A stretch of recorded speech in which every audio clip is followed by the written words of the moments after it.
of the day. Let's first head a little bit to Rwanda, where Rwanda is actually set to host the Continental Conference on Microfinance starting today. That is 19th of October. The event, commonly known as Serviceable Available Market, or in short form, SAM, in capital letters, SAM, S-A-M, is the largest inclusive finance gathering in Africa. If you look at inclusive growth as the continent, this is the largest gathering in Africa, and it's going to be hosted in Kigali for a full week. Now, around 600 international finance professionals will, starting October 19th, gather in Kigali for a 5-day Africa Microfinance Week. It's a 5-day thing that will actually end on Sunday. According to the agenda, the event ceremony will be held under the theme, "One is not born resilient, one becomes resilience." One is not born resilient, but one becomes it. Because if you look into the situations of the world, it is always that makes you become resilient with the outcomes of the earth. Because at the end of the day, if you start to reason around and you see that the only way to survive in the world is to be strong-hearted, because survival is for the fittest. And fostering inclusive finance to better overcome crises. This is the theme. Let me even repeat this for you. The theme of the Continental Conference on Microfinance. The theme is "One is not born resilient, one becomes it, fostering inclusive finance to better overcome crisis."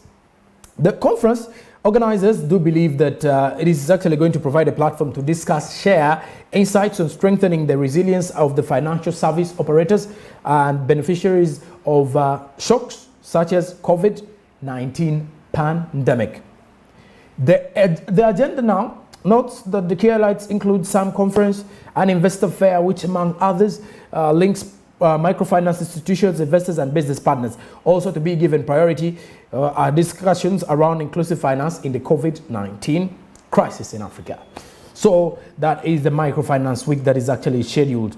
That is the conference on microfinance starting October 19th in Rwanda. So anyone who is actually going to be getting all those details, just to remind you, all those details are going to be from the comfort of your home, and it's Smart 24 TV that is definitely going to be giving you all those details, per each detail. What is happening from there? Because we drive businesses and we give you all the details from what is happening across the globe.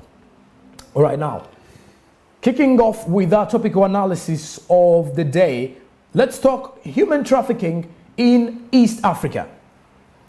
Human trafficking, one would ask, what is human trafficking?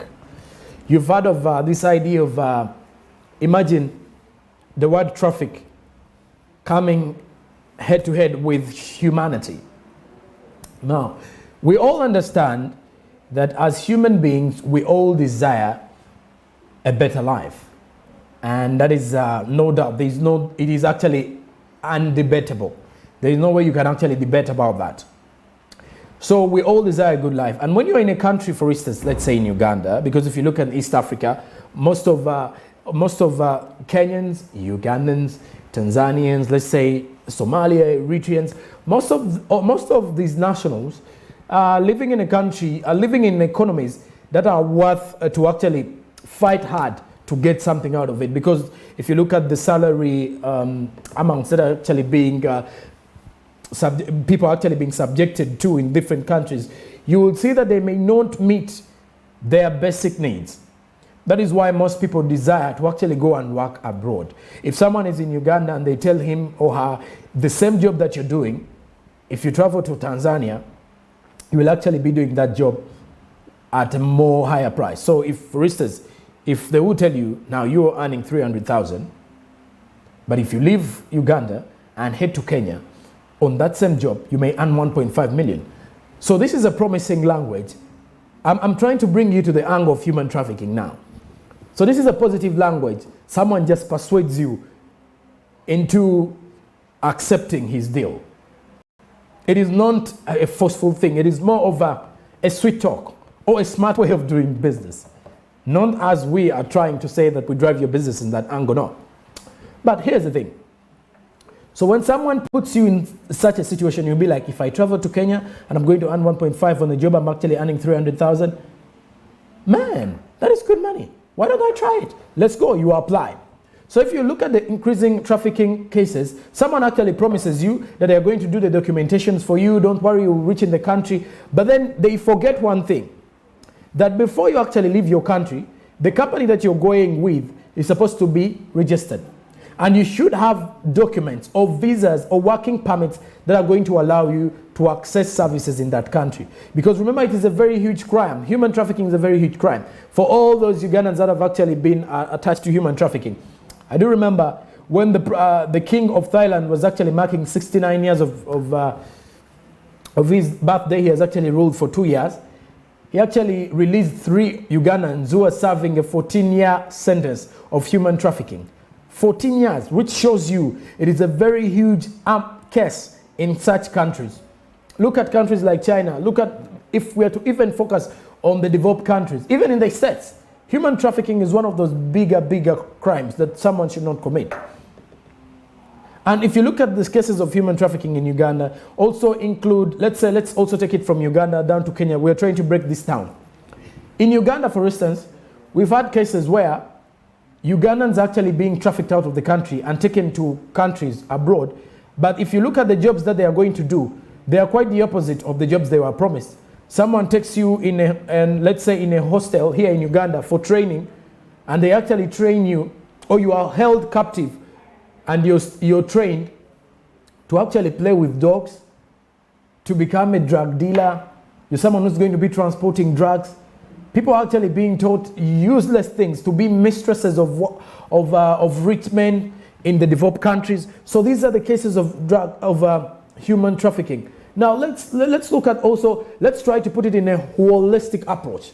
Let's look at the East African bloc. In Kenya also, these cases are prevailing. Now, with this story that we've been having, 6 Eritreans were trafficked to Uganda. Now, if you look at the situation here, from Eritrea, which is on the Horn of Africa, you would agree that if you look at the journey, if these Eritreans were from their country, they must have traveled through Kenya or through Somalia, but still they had to pass through Kenya. Because according to how they came through, they were arrested at Jinja's police in Jinja, and they are held captive at the Central Police Station in Jinja, which shows you that they were being tracked down. And these 6, among which were actually coming to Uganda. I've always had a very big challenge with, I personally, with NIRA, which is the National Identification and Registration Authority. In regards to when you find out that you are Ugandan, you'll actually find a very big challenge to get an identification. But when you find people who actually go and sign as refugees, that is in quotes, as refugees, because we do know some people definitely say, I'm not a Ugandan, but then the government will actually give you some identification that shows that you're not Ugandan, but you're living in Uganda legally.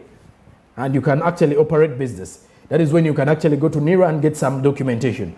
But if you look at the situation where I am Ugandan personally, I'm still tracing down my national ID, and it's becoming a problem.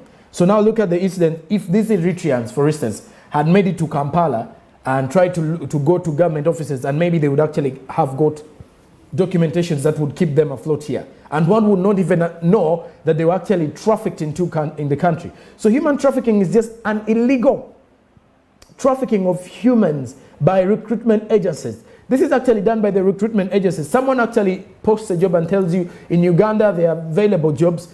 We can actually do for you everything. We can do the documentations for you. And by the time you reach Uganda, all is well. Business is good for you to actually go on. Now, if you look at in the same manner, the Office of the Uganda's Deputy National Coordinator Prevention of Trafficking is investigating the circumstances under which 6 Eritreans were trafficked into Uganda. Now, these ones are still held captive in Jinja at the Central Police Station in Jinja. While speaking to journalist Agnes Higoye, the Deputy National Coordinator Prevention of Trafficking in Persons and the Training Manager at the Directorate of Citizenship and Immigration Control, says that they have arrested these suspects. If you look at the reports from the 2021 Trafficking in Persons report, Uganda, it indicates that the government does not fully meet the minimum standards for the elimination of trafficking, but it is making significant efforts to do so, to eliminate the standards of trafficking. These efforts include identifying more victims and signing the national referral guidelines for management of victims of trafficking in Uganda. The government also further increased prosecutions of suspected traffickers and increased training to law enforcement personnel, investigated allegations of complicity in trafficking crimes, and created human trafficking officer positions within the Ugandan police force. Agnes Igoye, the Deputy National Coordinator of Prevention in Persons and Training Manager at the Directorate of Citizenship and Immigration Control, says they are following up a case where these Eritrean borders were only open during this time